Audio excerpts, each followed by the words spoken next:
दोस्तों हमारे भारत के बड़े बड़े शहर जैसे दिल्ली, मुंबई, कोलकाता और चेन्नई को जब हम दूसरे देशों के बड़े बड़े शहरों जैसे कि न्यूयॉर्क, लॉस एंजल्स, सिंगापुर और पेरिस आदि से कंपेयर करते हैं तो फिर इन सभी शहरों में प्लानिंग का एक बहुत बड़ा अंतर नजर आता है। विदेशी शहर जहां बहुत अच्छी तरह सोच समझकर प्लान करके बनाए हुए नजर आते हैं, वहीं हमारे भारत के शहरों को देखकर ऐसा लगता है कि उन्हें बनाने में कोई भी प्लानिंग नहीं की गई है। ऐसे में बहुत से लोगों के मन में यह सवाल आता है कि आखिर हमारे देश के ये शहर इतनी बुरी तरह प्लान करके क्यों बनाए गए हैं। और आज की हमारी इस वीडियो में भी हम आपको इसी सवाल का ही जवाब देने की कोशिश करेंगे। दोस्तों जब भी हम पश्चिमी देशों के बड़े बड़े और फेमस शहरों को देखते हैं तो उनमें हमें लंबे चौड़े और 90 डिग्री पर मुड़ने वाले रोड्स, ग्रिड पैटर्न में बने हुए घर व इमारतें और तरीके से बने हुए पार्किंग सिस्टम नजर आते हैं। इन सभी चीजों को देखकर यह साफ हो जाता है कि इन शहरों को अच्छी तरह से प्लान करके बनाया गया है, जबकि दूसरी तरफ हमारे भारत के शहरों में इस तरह की प्लानिंग की बहुत ही ज्यादा कमी देखने को मिलती है। यहाँ तक कि हमारे कुछ शहरों को देखकर तो ऐसा भी लगता है कि जैसे उन्हें बिना किसी प्लानिंग के ही खड़ा कर दिया गया है। और इस विषय पर थोड़ी गहराई से अध्ययन करने पर यह पता चलता है कि हमारे इन शहर के खराब प्लानिंग के पीछे 4 मुख्य कारण हैं। तो चलिए अब हम उनके बारे में एक एक करके जानते हैं। Reason number 1, India is a rural country. दोस्तों हमारा भारत एक बहुत पुराना देश है और आज हम अपने देश में जितने भी बड़े बड़े शहरों को देखते हैं उन सब की शुरुआत हजारों सैकड़ों साल पहले एक छोटे से गांव के रूप में हुई थी। यही वजह है कि हमारा देश हमेशा से ही एक रूरल कंट्री यानी कि ग्रामीण देश माना जाता रहा है। यहाँ तक कि आज भी हमारे देश को रूरल कंट्रीज की ही कैटेगरी में रखा जाता है और इसकी वजह यह है कि भारत की 65% से भी ज्यादा आबादी आज भी गाँव के अंदर बसती है। जिस समय भारत में शहरों की जगह छोटे छोटे गाँव हुआ करते थे उस टाइम किसी को भी यह अंदाजा नहीं था कि आने वाले समय में ये बड़े बड़े शहरों में बदल जाएंगे।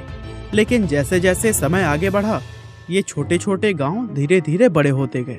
लेकिन इन गांवों को किस तरह, कैसे और कहां तक बढ़ाना था इस चीज के बारे में किसी को कोई आइडिया नहीं था।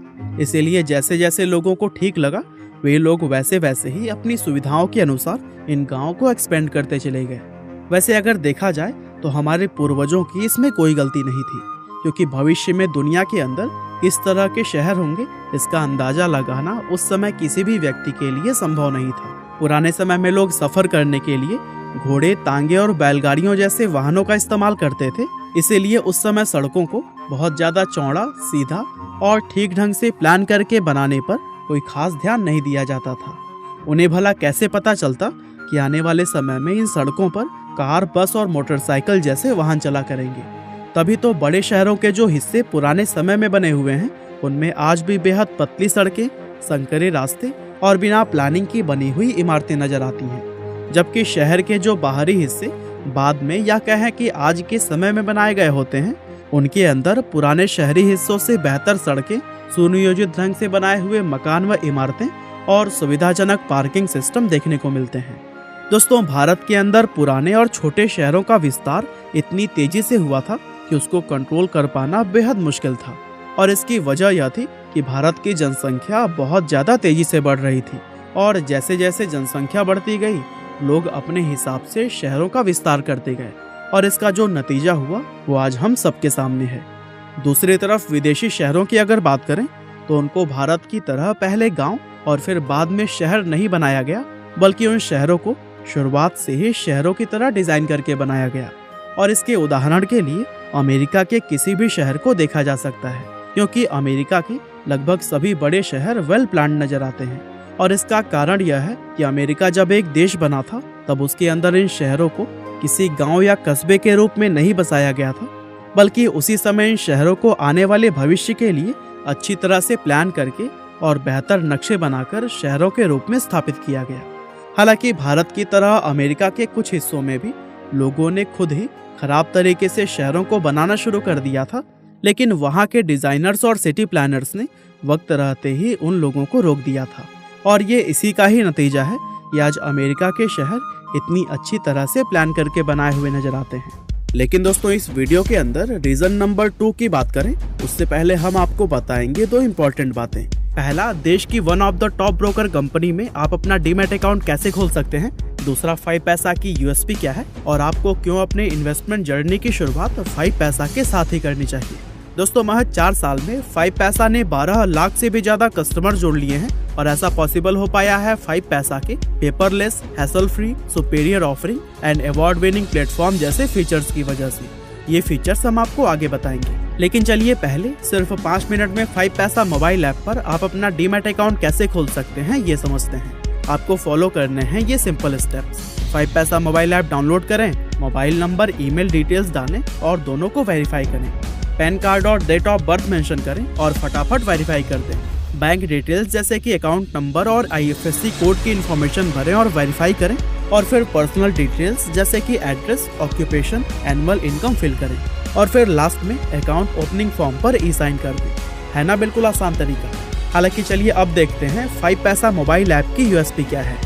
देश की सबसे तेजी से आगे बढ़ती हुई डिस्काउंट ब्रोकर कंपनी है 5 पैसा। 5 पैसा के साथ जुड़े हैं 12 लाख से भी ज्यादा कस्टमर्स और 70 लाख मोबाइल ऐप यूजर्स। अपना पोर्टफोलियो तैयार करिए 5 पैसा मोबाइल ऐप के साथ, क्योंकि यहाँ पर equity, future and options, commodities, currencies, gold, mutual fund में एक ही जगह से इन्वेस्ट कर सकते हैं और इसमें रोजाना मिलेंगे मार्केट रिसर्च और स्टॉक स्पेसिफिक टिप्स। और इतना ही नहीं, ऑफर 250 कोड यूज करने पर आपको अपने अकाउंट में 250 रुपए मिलेंगे, जिससे कि आप अपने इन्वेस्टमेंट जर्नी की शुरुआत कर सकते हैं। तो फिर देर किस बात की, आज ही अपना डीमैट अकाउंट खुलवाइए 5 पैसा के साथ and investing made easy and rewarding. Link आपको डिस्क्रिप्शन में मिल जाएगा। Reason number 2, weak economy. दोस्तों, भारतीय शहरों को सुनियोजित ढंग से न बना पाने का कारण हमारे देश की कमजोर इकोनॉमी को भी माना जाता है, क्योंकि पश्चिमी और यूरोपीय देशों के अंदर जब बड़े बड़े शहरों का निर्माण किया गया तब उन देशों में पैसों की कोई समस्या नहीं थी, जबकि भारत में जिस समय शहरों के बनने और उसका विस्तार होने की शुरुआत हुई तब हमारी आर्थिक हालत बहुत ही ज्यादा खराब थी। खास तौर से 1947 में आज़ादी मिलने के बाद जब देश हमारे हाथों में आया था तब हमारी स्थिति ऐसी नहीं थी कि हम सिटी प्लानिंग जैसी चीज़ों को प्राथमिकता दे पाएं।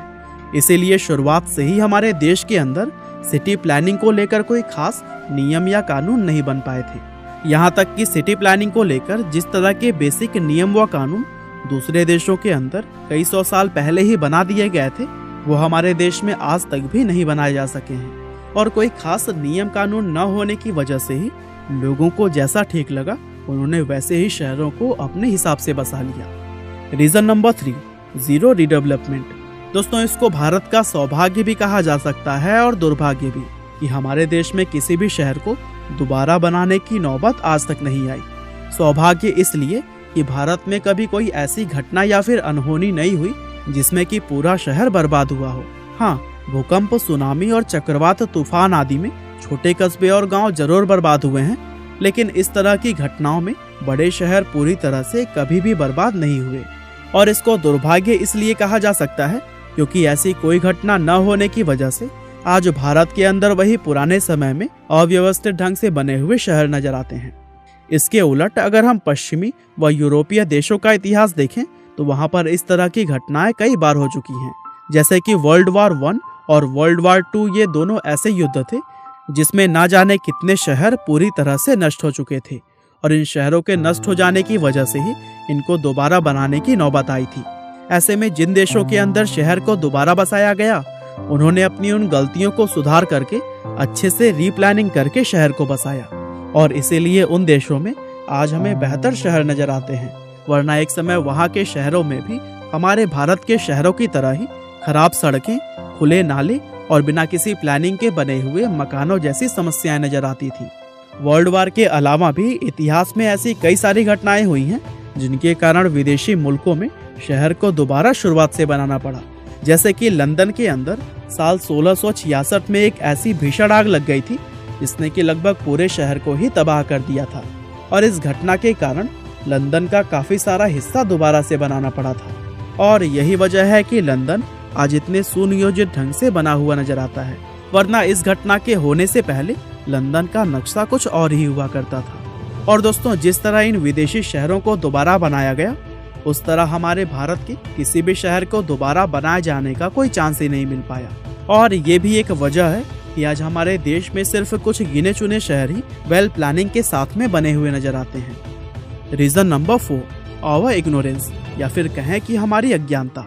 दोस्तों, हमारे भारत के अंदर अगर आज सुनियोजित ढंग से बने हुए शहर नहीं हैं, तो इसके लिए सिर्फ हमारी सरकार ही नहीं बल्कि हम लोग खुद भी जिम्मेदार हैं, क्योंकि कहीं ना कहीं हम लोग शहर में फैली इस अव्यवस्था को पसंद करते हैं।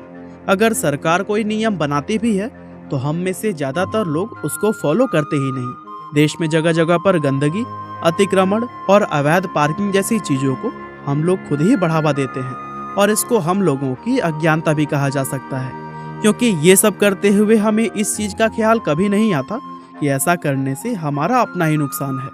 और दोस्तों, आपको जानकर काफी हैरानी होगी कि दुनिया में कुछ देश ऐसे भी हैं जो कि आर्थिक रूप से हमसे काफी ज्यादा कमजोर हैं। साथ ही उन देशों में भी लगभग उतने ही पुराने शहर हैं जितने पुराने हमारे देश के अंदर, लेकिन इसके बावजूद भी उन देशों के शहर हमारे भारत के शहरों से काफी ज्यादा बेहतर नजर आते हैं। और इसका सबसे बड़ा कारण यह है कि वहाँ के लोगों और हमारे भारत के लोगों की सोच में काफी अंतर है। वो लोग नियम व कानून को फॉलो करते हैं, जबकि हम लोग नियमों को तोड़ना अपनी शान समझते हैं। अगर हम सभी लोग नियमों को फॉलो करते हुए अपनी नैतिक जिम्मेदारियों को निभाना शुरू कर दें, तो फिर इतना करने से ही हमारे शहरों की रूपरेखा अच्छी खासी बदल सी जाएगी। तो दोस्तों, यह थे कुछ ऐसे रीजंस जिनकी वजह से हमारे देश के शहर वेल प्लान्ड नजर नहीं आते। बहरहाल, अगर आप यह जानना चाहते हैं कि आखिर दुबई आर्टिफिशियल रेन की मदद से किस तरह से पीने के पानी का इंतजाम करता है, तो फिर इस वीडियो को आप डिस्क्रिप्शन और कमेंट में पिन किए गए लिंक से देख सकते हैं। आपका बहुमूल्य समय देने के लिए बहुत बहुत धन्यवाद।